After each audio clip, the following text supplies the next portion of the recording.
స్వచ్ఛమైన నాణ్యమైన గౌదర్పార్ పూజా ఉత్పత్తులు www.gaudarpar.com ద్వారా ఆన్లైన్ లో ఆర్డర్ చేయండి. మీ ఇంటిని దేవాలయంగా మార్చుకోండి.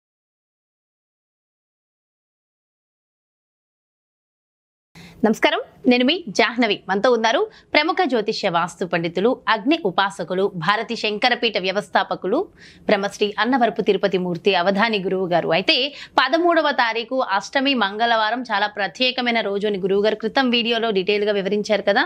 దానికి సంబంధించి కొన్ని ప్రశ్నలు ఉన్నాయి, మరి అవన్నీ కూడా గురువు గారి మాటల్లో వివరంగా తెలుసుకుందాం. నమస్కారం గురువు గారు. ఓం శ్రీ మహాగణాధిపతయే నమః. అయితే గురువు గారు, మంగళవారం శ్రావణ మాసంలో వచ్చే మంగళవారము, రెండవ మంగళవారము, అష్టమి తిథి చాలా ప్రత్యేకము. 13వ తారీఖు అని చెప్పారు. ఆ రోజు మీరు అరుణాచలంలో కూడా ప్రత్యేకమైన కార్యక్రమాలు నిర్వహిస్తూ ఉన్నారు. అయితే ఆ రోజు యొక్క విశిష్టత ఏమిటి? సాధారణంగా చాలా మంది స్త్రీలు మంగళవారము మంగళ గౌరీ వ్రతాలు నోములు చేసుకుంటూ ఉంటారు, ప్రత్యేకంగా పూజలు చేస్తూ ఉంటారు, అమ్మవారి ఉపాసన చేసుకుంటూ ఉంటారు. అయితే ఈ రోజు ప్రత్యేకంగా చేయడం వల్ల ప్రత్యేకమైన ఫలితాలు ఏమైనా కలిగే అవకాశాలు ఉంటాయి? అసలు ఏంటి విశిష్టత? మానవ జీవిత మహేతిహాసంలో మనిషి సుఖంగా బ్రతకాలి అంటే దానికి కావలసినటువంటిది ఇంధనం అనగా డబ్బు. ఎస్. ఆ డబ్బు ఎంత ఉంటే అంత సుఖంగా బ్రతుకుతాము అని మనం అనుకుంటాం. ఆ డబ్బు పెరిగిన కొద్దీ అంతకు మించి దారుణమైన ఇబ్బందులు కూడా మనం అనుభవిస్తాం. అది కష్టం తెలుసుకోవటం. దీనికి అంటే ఇప్పుడు మీరు అడిగినటువంటి ప్రశ్నకి దీనికి అష్టమికి సంబంధం ఏమిటి అని అంటే మనం భారతానికి వెళ్ళాలండి. మహాభారతంలో శ్రీకృష్ణ పరమాత్మ పాండవులకి తోడుగా ఉన్నాడు.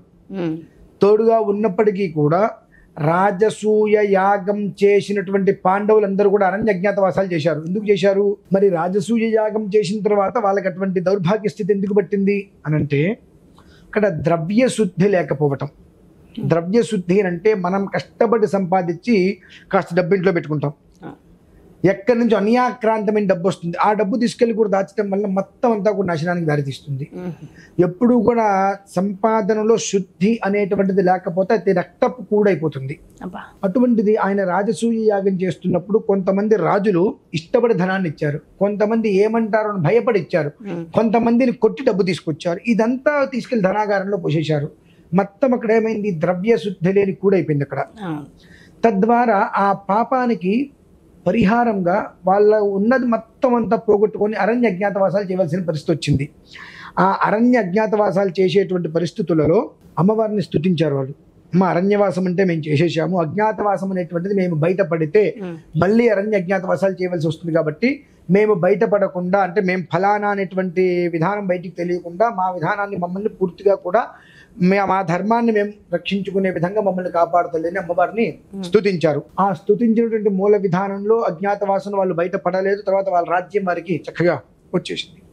అంటే శ్రీకృష్ణ పరమాత్మ అంతటి వాడు తోడున్నప్పటికీ కూడా వాళ్ళు చేసినటువంటి దోషానికి శిక్ష అనుభవింపక తప్పలేదు.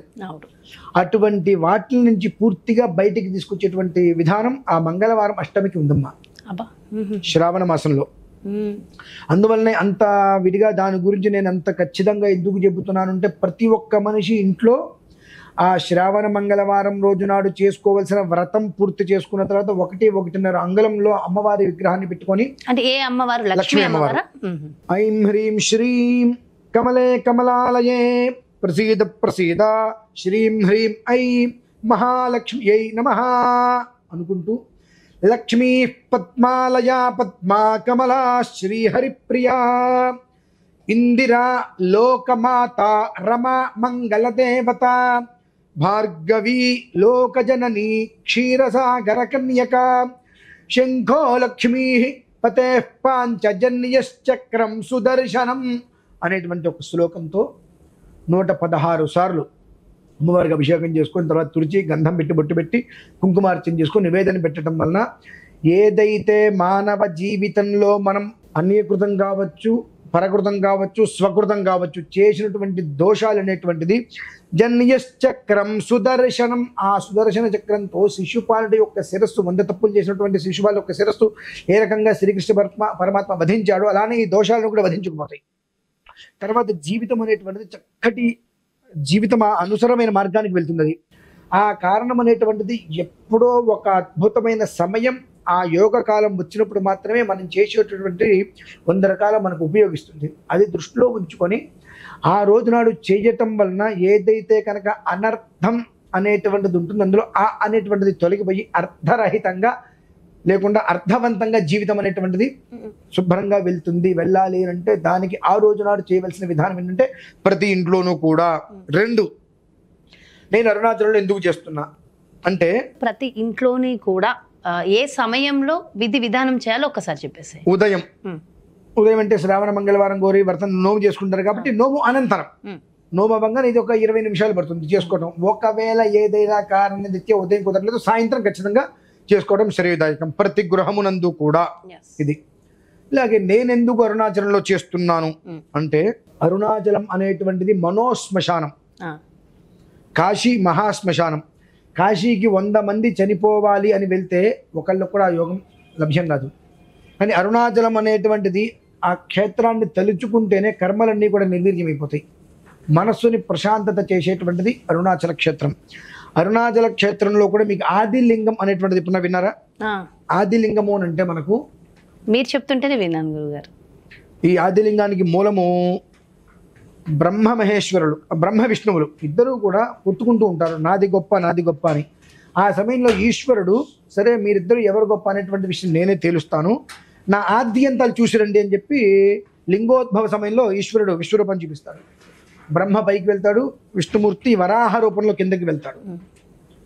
ఎక్కడైతే కనుక వరాహ రూపంలో కిందకి వెళ్ళినటువంటి ప్రదేశం ఉందో అరుణాచలంలో ఆ ప్రదేశంలో ఆదిలింగం అనేటువంటి ఆయన అంతలింగం అంటే పూర్తిగా ఆకాశలింగంగా ఎక్కడైతే కనుక వచ్చిందో ఆ లింగం అక్కడ పూర్తిగా కూడా వజ్రంతో కప్పబడి ఉంటుంది. వజ్రములతో కప్పబడి నిజమైన నిజంగా అండి అవి బయటికి రావు తొందరగా. నిజంగా ఆయనకి వజ్రంతో కవచం ఉంటుంది, వజ్ర కవచం అంటారు. ఆ శివలింగము ఆ వరాహస్వామి వారు శివలింగాన్ని వెతుక్కుంటూ ఎక్కడైతే భూమిలోకి వెళ్ళిపోయారో అక్కడ వచ్చినటువంటి లక్ష్మీ కుబేర వెంకటేశ్వర స్వామి దేవాలయం ఆ ప్రాంగణంలో నేను చేస్తున్నానమ్మా. ఎందువలనంటే ఈశ్వరుడి యొక్క అనుగ్రహంతో ఆ లయకారకుడు కదా, రాబోయేటువంటి అన్ని రకాల ఇబ్బందులను చెక్కుపెట్టేయాలి. ఈశ్వరుడు వరాహ రూపంలో భూమిలోకి వెళ్ళిపోవటం, అదే వరాహ రూపంలో మన వేదాలని భూమిని కాపాడాడు. ఆ రకంగా ఏ రకంగా అయితే కాపాడబడ్డాడో ఆ రకంగా కుటుంబం కాపాడబడాలి.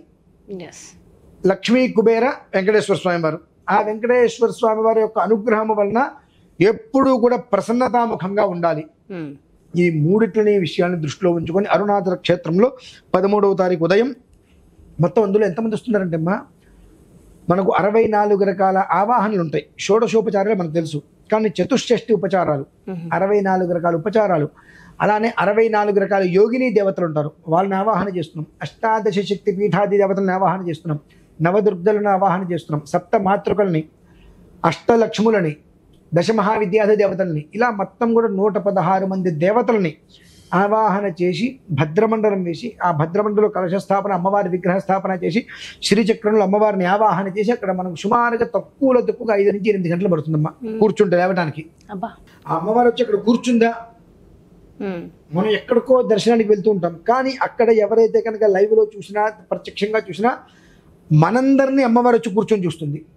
అంత విశేషమైనటువంటి పుణ్య సమయం, పర్వదినం. ఆ రోజునాడు ప్రతి ఒక్క మనిషి తన జీవితంలో మంచి స్థితికి వెళ్ళాలి అనుకొని ఎన్నో రకాలైనటువంటి ఆలోచనలు చేస్తూ తపన పడుతూ యాతన పడుతూ ప్రయత్నాలు చేస్తూ ఆ ప్రయత్నాలు ఫలించక కింద మీద పడుతుండేటువంటి ప్రతి ఒక్క వ్యక్తికి కూడా సుసంపన్నమైన జీవితం కావాలన్న ఉద్దేశంతో ఇది ఆ రోజు నేను చేయడం జరిగిందమ్మా. ఇది 2 విధానాలు వస్తుంది. ఒకటి మనకు అష్టమి రోజు నాడు, 2 అమావాస్య రోజు నాడు. 2 రోజులు కూడా చాలా విశేషం. ఈ 2 రోజులు చేసేటువంటి వాళ్ళ జీవితం వెనక్కి తిరిగి చూసుకోవాల్సిన అవసరం లేకుండా అద్భుతమైన యోగానికి ఇస్తుందమ్మా. కుదిరితే 2 రోజులు చేయొచ్చు, లేదా ఏదో ఒక రోజైనా మనం 2 రోజులు చేసి తీరవలసిందే. పూర్వ భాగం ఉత్తర భాగం. ఒకవేళ ఈ ఇన్ఫర్మేషన్ ఎవరికైనా లేట్ గా వెళ్ళిన వాళ్ళు మరి ఓన్లీ అమావాస్యకే మేము చేసుకోగలం అంటే ఇప్పుడు అవకాశం లేదు, అమావాస్య నాడు రావచ్చు. అంటే అమావాస్య రోజు నాడు చేసేటువంటిది దీనికి మించి 1000 రెట్లు ఎక్కువ ఉంటుందమ్మా. ఇక్కడ మనం చేసేటువంటిది 116 మంది దేవత ఆరాధన, అక్కడ 116 మంది దేవత ఆరాధన ఇక్కడ చేస్తున్నాము. ఆ 116 మంది దేవతారాధనలకు గాను ప్రత్యేకంగా ఏ దేవతకి ఆ దేవతకి హోమం చేస్తున్నాము. అది కూడా ఒక సుప్రసిద్ధమైన క్షేత్రంలో. అది కూడా నాకు తెలిసి ఈశ్వరు అనుగ్రహం ఉంటే ఆ రోజు నాడు మనకు సోమవారం అయింది, సోమవతి అమావాస్య.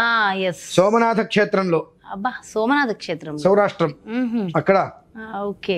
ఈశ్వర అనుగ్రహం సో లభ్యమైంది. నిజంగా అదృష్టం అది చూసిన వాళ్ళకి, చేసుకునే అంటే మీకు మీ ద్వారా చూసి చేసుకోగలిగిన మాలాంటి వాళ్ళకి ఇది నిజంగా అదృష్టం, యోగప్రదం గురువు గారు. అండ్ అసలు అరుణాచలంలో ఎలా నిర్వహిస్తున్నారు ఆ డీటెయిల్డ్ ఇన్ఫర్మేషన్ ఇంకా డీటెయిల్డ్గా నాకు మరొక వీడియోలో కూడా ఆ రోజు ఏమేమి చేస్తున్నారు ఏంటి మరొక వీడియోలో కూడా వివరంగా ఇవ్వండి. అండ్ ఎంతో చక్కటి విషయ పరిజ్ఞానాన్ని ఇస్తూ చక్కటి పరిహారాలు, జీవితం ఉన్నత స్థితికి వెళ్ళడం కోసం మంచి మంచి పరిహారాలు చెప్పారు గురుగారు. Thank you so much. నమస్కారం. చూసారు కదండి, మరి అష్ట లక్ష్ములు మనకి సిద్ధించాలి, మన జీవితం ఎటో వెళ్ళిపోతుంది, ఎప్పుడు చూసినా ఈ కష్టాలేనా, ఈ జీవితం ఇంతేనా ఏంటి, మన జీవితం మారాలనుకునే ప్రతి ఒక్కళ్ళకి 13వ తారీఖు మంగళవారము అష్టమి తిథి చాలా అద్భుతమైన యోగమట. సో ఖచ్చితంగా మరి గురువుగారు చెప్పిన విధి విధానాల ప్రకారం మన ఇళ్లల్లో కుదిరిన వారు ఇళ్లలో చేసుకోవచ్చు, లేదు అరుణాచలం వెళ్ళి ఈ విధి విధానాల ప్రకారం చేసుకుంటాననుకునే వాళ్ళు కూడా ఖచ్చితంగా వివరాల కోసం క్రింద డిస్ప్లే అవుతున్నటువంటి నెంబర్స్కి కాల్ చేయండి, వివరాలు కనుక్కోండి. నమస్కారం. సుమన్ టీవీలో మీ పర్సనల్ అండ్ బిజినెస్ ప్రమోషన్స్ కోసం కింది నెంబర్కి కాంటాక్ట్ చేయండి.